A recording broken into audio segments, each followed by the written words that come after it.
She was carrying his plates. That's the detail that broke him. Not the apron, not the name tag pinned crooked above her chest, not the way her sneakers, off-brand, white, already stained with something that looked like gravy, squeaked against the linoleum. It was the plates, two in her left hand, one balanced on her forearm, a third gripped in her right. The kind of casual expertise that only comes from doing something hundreds of times, maybe thousands. Marcus Caldwell hadn't touched a plate in his own kitchen in 3 years. He had a chef for that.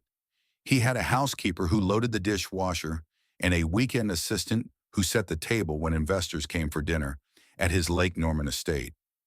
He had a net worth that started with a 7 and ended with enough zeros to make accountants nod slowly. And here was Anika, 26 weeks pregnant, threading between tables at a diner off 85 that smelled like burned coffee and industrial floor cleaner, delivering eggs to strangers at 7:40 in the morning on a Tuesday. He almost didn't walk in. His Aston Martin had thrown a low tire pressure warning, and the only gas station with an air pump was attached to this place. Duke's Family Restaurant, the kind of establishment that puts family in its name precisely because nothing about it feels familial. He needed 4 minutes in a restroom. He got the unraveling of everything he thought he'd already settled in his chest. She didn't see him at first.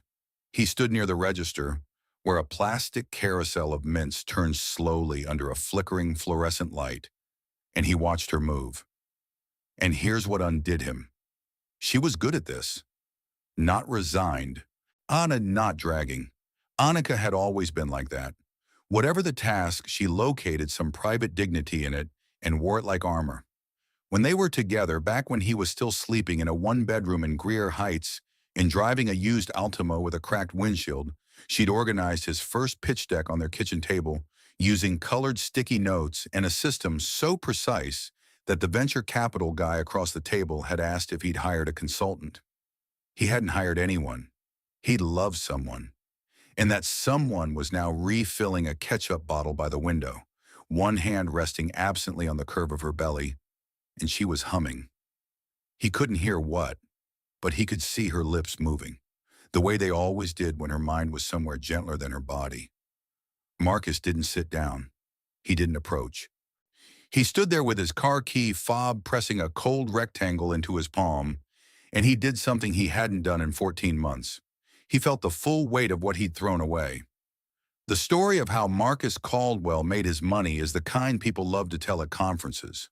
Bootstrapped a logistics software platform out of that Greer Heights apartment, turned a $40,000 seed investment into a company that FedEx tried to acquire before he'd even hired a CFO, refused the acquisition, built it bigger, sold it 3 years later for a figure that made the Charlotte Observer run a profile with the headline, "From Code to Castle." The story of how he lost Anika is the kind people don't tell at all, because it's not dramatic. It's not an affair. It's not a blow-up. It's worse than both of those things. It's the slow, stupid, and everyday erosion of a man who started believing his own headlines. It happened in increments. The first time he missed her birthday dinner because a term sheet needed review, she forgave him before he finished apologizing. The second time he flew to Austin for a summit instead of going to her mother's funeral, she didn't forgive him. She just went quiet. And Marcus, who could read market signals with the precision of a surgeon, could not read the silence of the woman sleeping next to him, or chose not to. Anika left on a Wednesday. She didn't slam the door. She didn't leave a note on the counter or a ring on the nightstand. They'd never gotten that far, though he'd bought one. Kept it in a drawer beneath his watch case, a 2-carat oval from a jeweler in Dilworth, waiting for the right moment. The right moment. As if love operates on a calendar. She took her clothes, her books, the West African blanket her grandmother had sent from Accra, and a photo of the two of them at Lake James, the one where his face is blurred because he'd turned to look at her instead of the camera. She left everything he'd bought her, every single thing. For months he told himself he was fine.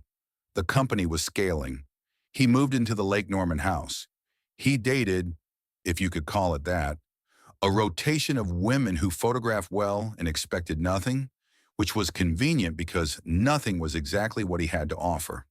He built his life into a structure so airtight that no feeling could leak in uninvited.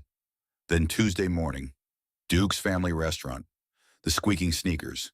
He left without saying anything and got back in the car with his tires still low and drove 9 miles to a parking lot outside a Target, where he sat for 40 minutes doing absolutely nothing. Here's what you need to understand about Marcus. He wasn't a villain. He wasn't even careless in the way careless people are. Recklessly, obviously. He was careless in the way that ambitious people are. Surgically. He removed the soft things from his life with such clean incisions that he didn't notice the bleeding until the body went cold. He went back the next morning. This time he sat down. Corner booth, facing the door. Menu he didn't read. When she came to his table, her pen was already moving on the pad, and she said, "Morning. What can I get you started with?" The way you say something you've said 900 times, and then she looked up. The pen stopped.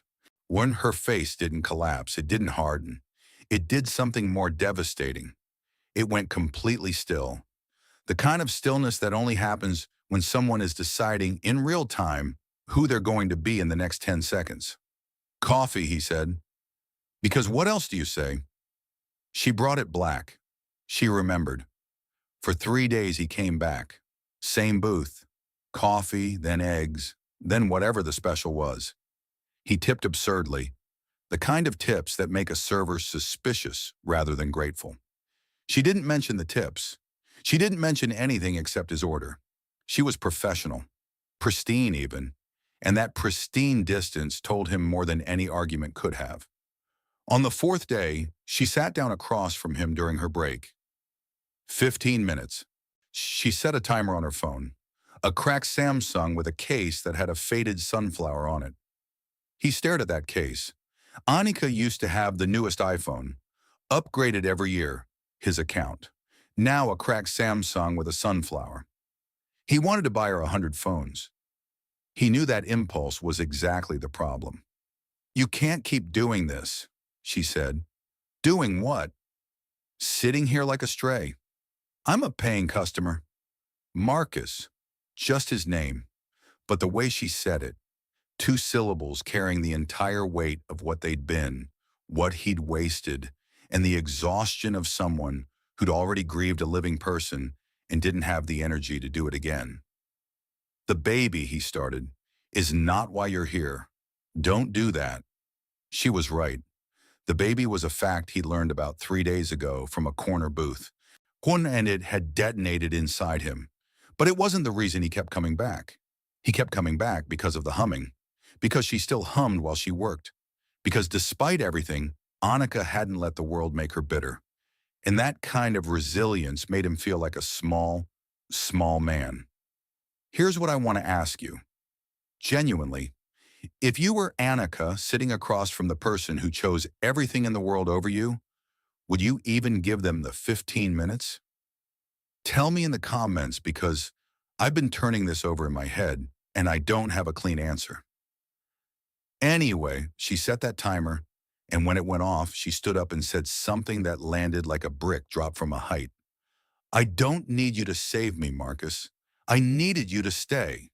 Those are different things." She walked back to the kitchen, and he sat there with his cold eggs and a coffee cup that had a small chip on the rim, and he understood, perhaps for the first time, that money was the crudest language he knew, and she had always been speaking something more fluent. The next week moved strangely. Marcus didn't go back to the diner. Instead, he did something that surprised even his own assistant. He cleared his schedule. Not trimmed, cleared. His COO called twice. His lawyer called 3 times.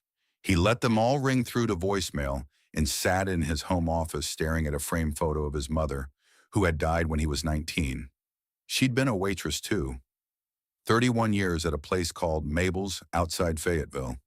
He'd forgotten that, or more accurately, he'd filed it away in a cabinet labeled "before," as if his life only began counting when the commas appeared in his bank account.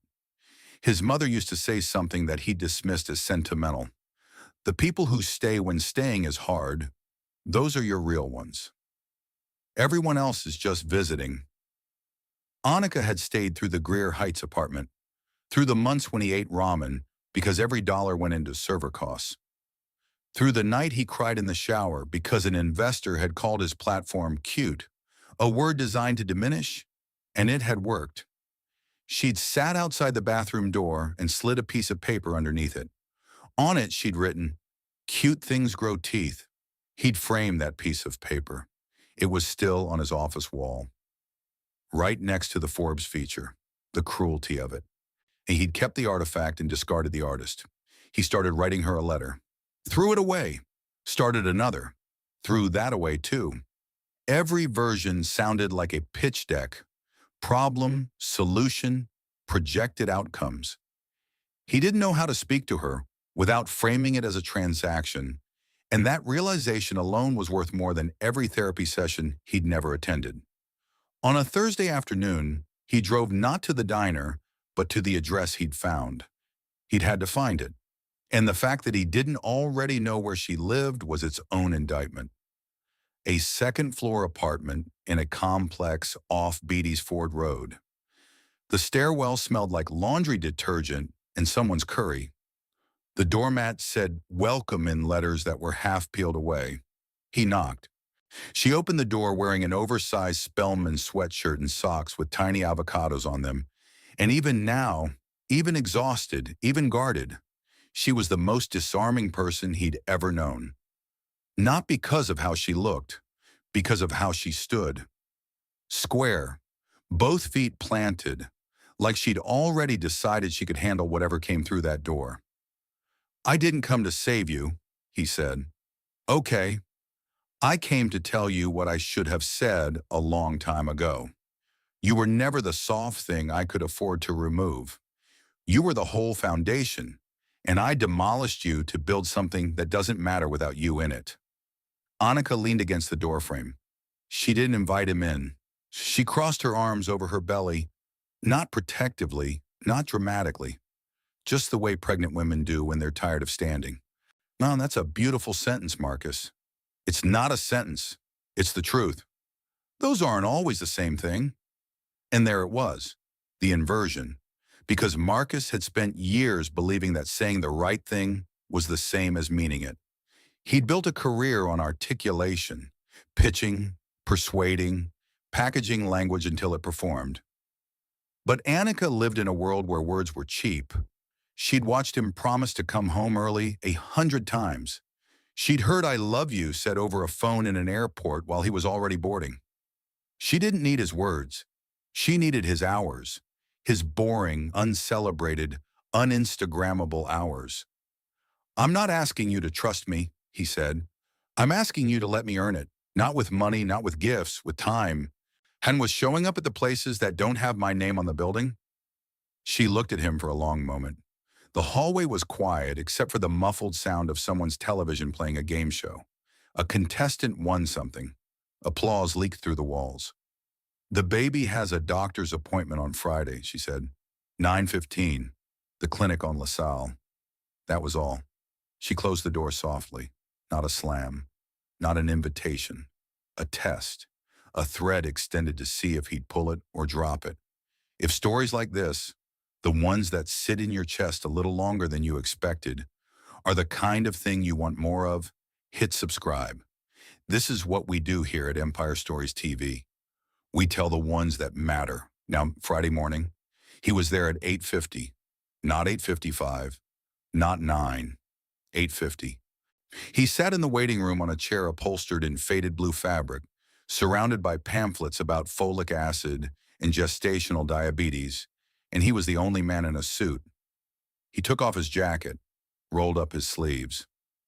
It was a small thing, but Anika noticed. She always noticed the small things. That was her genius and her curse. The ultrasound technician asked if he was the father.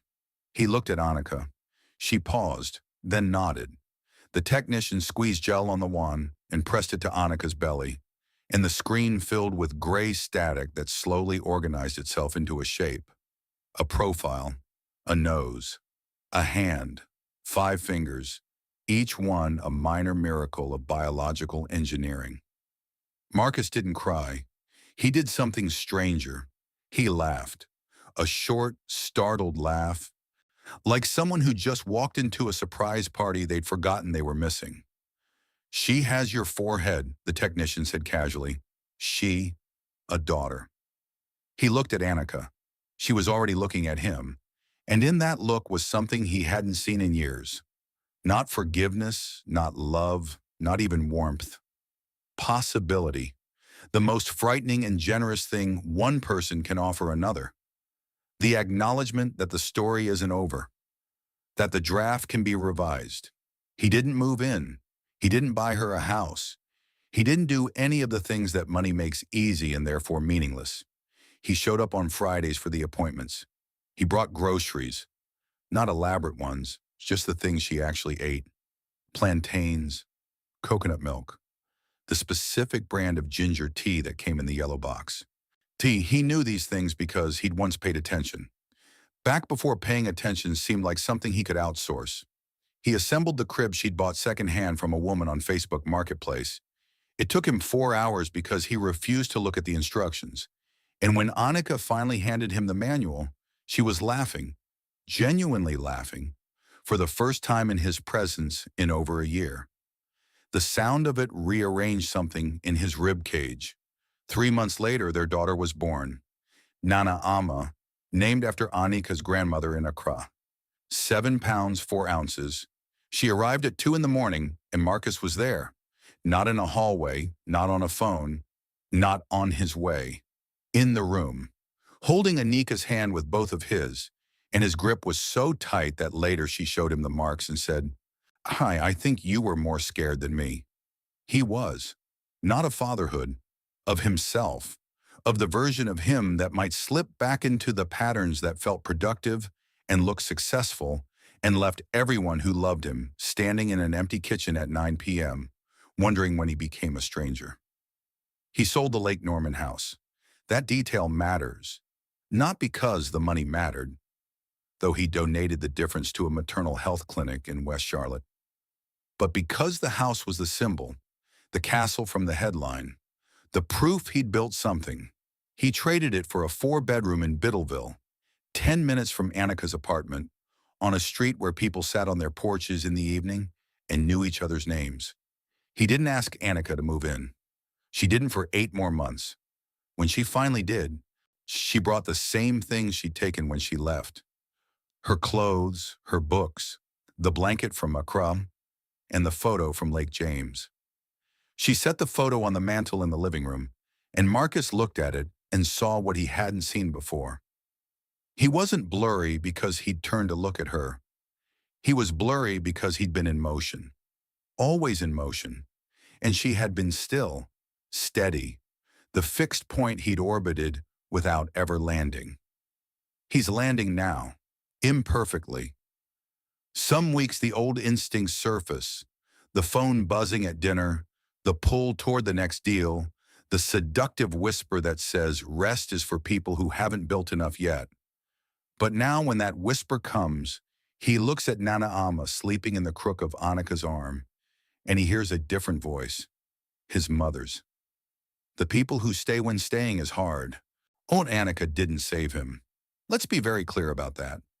She didn't take him back because his speech at her door was beautiful, or because the ultrasound made him cry laugh, or because he assembled a crib badly enough to be endearing. She took him back because over months, boring, unremarkable, nobody applauds you months, he proved that he could choose the ordinary, that he could sit in a waiting room on a faded blue chair and not need to be the most important person in it. And maybe that's the thing worth sitting with tonight. Not the love story, not the money, not the baby or the diner or the Aston Martin with the low tire. The thing worth holding is this. We spend so much of our lives building proof that we matter. Resume and bank accounts and square footage and followers. And the people who love us, really love us, never asked for proof. They asked for presence. They asked for the unremarkable Tuesday, the 15-minute break, The grocery run where you remembered the yellow box. The stuff that never makes the headline. That's where the actual life is. If someone in your life needs to hear that, and I think you already know who, send them this story, and if you want the next one, it's already waiting. A woman finds a letter in her late father's desk addressed to a daughter he never mentioned. What she does with it will sit in your bones. I'll see you there.